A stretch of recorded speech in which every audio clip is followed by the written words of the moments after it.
by Kanchan Raj. अभी आप सुन रहे हैं मनोज मजनुआ को।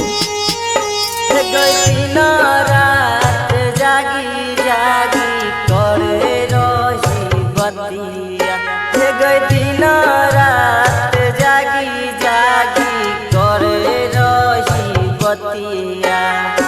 अब किए सोना के कठोर के लही छतिया, अब किए सोना के कठोर के लही छतिया, अब किए सोना के कठोर के लही छतिया।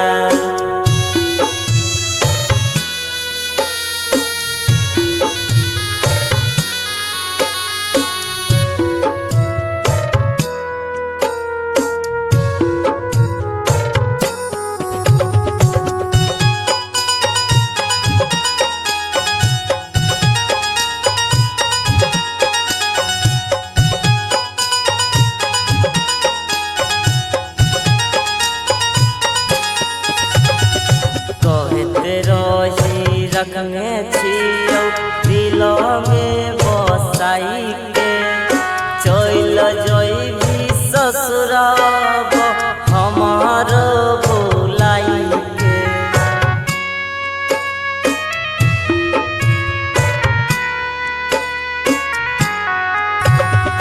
कहते रही रखने छियौ दिल में बसाई के, चल जइबी ससुराब हमार भुलाई के। अगर तने बता देना कि रहो मोर गलतिया, अगर तने बता देना कि रहो मोर गलतिया।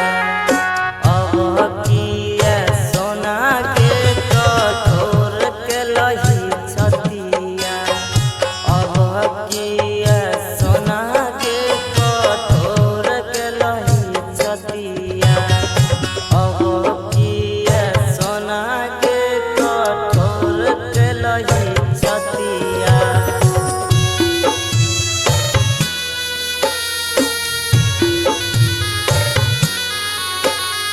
अभी आप सुन रहे हैं मनोज मजनुआ को।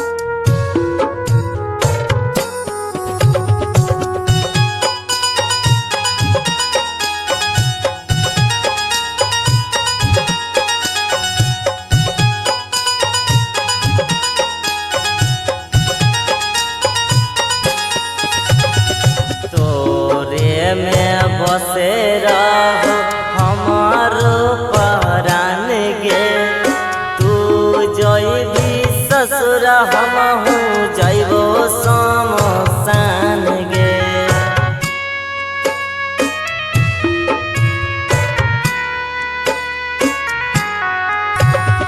तोरे में बसे रहो हमार परान गे, तू जइबी ससुर हमहू जइबो शमशान गे।